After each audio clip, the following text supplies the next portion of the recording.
Cancer claims more lives than breast, prostate, ovarian, and kidney cancers combined.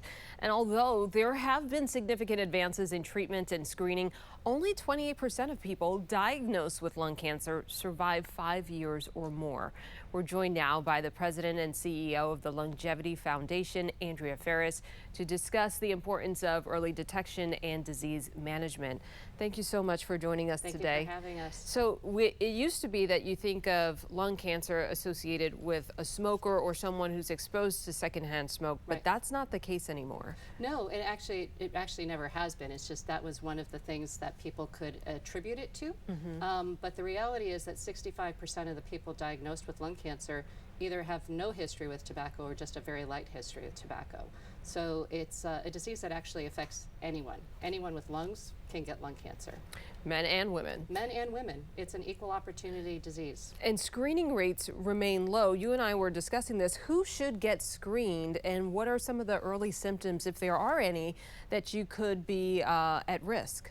So right now, the screening rates are very low, and the people who are eligible for screening is also just a very defined population. And it's generally people who have a heavy tobacco history. But what we need to do is actually to expand that, because if you have a family history, if you have exposure to radon, or if it's just bad luck, you also can get lung cancer. And the problem with lung cancer and why it's usually diagnosed so late is it doesn't have a lot of symptoms. It's not like you can see a mark on your skin or feel a lump. You don't really have nerve endings in your lungs.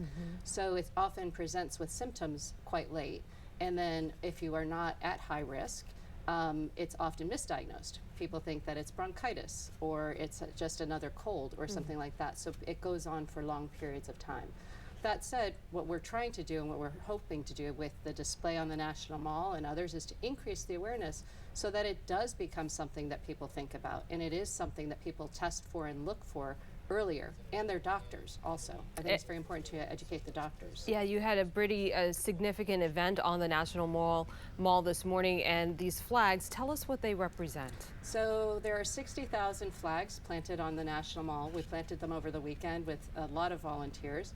And each one represents 2 people who have died from lung cancer this year. And those are just Americans who died from lung cancer this year. The American flags actually represent the 5,000 veterans and our servicemen and women who succumb to the disease every year as well.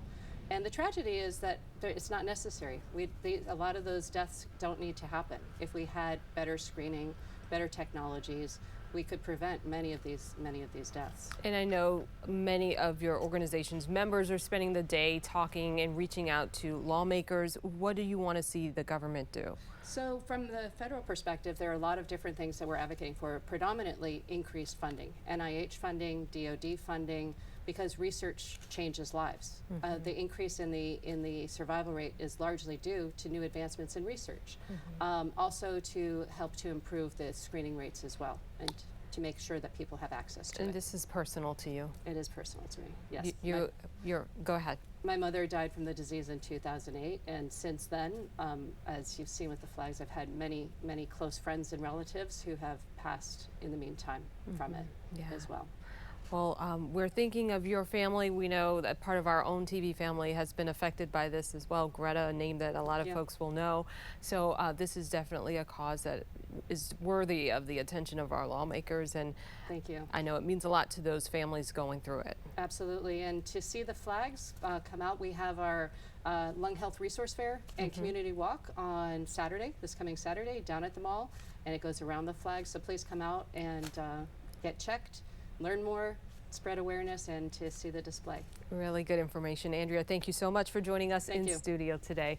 We'll be right back. Thank you. Great to have you.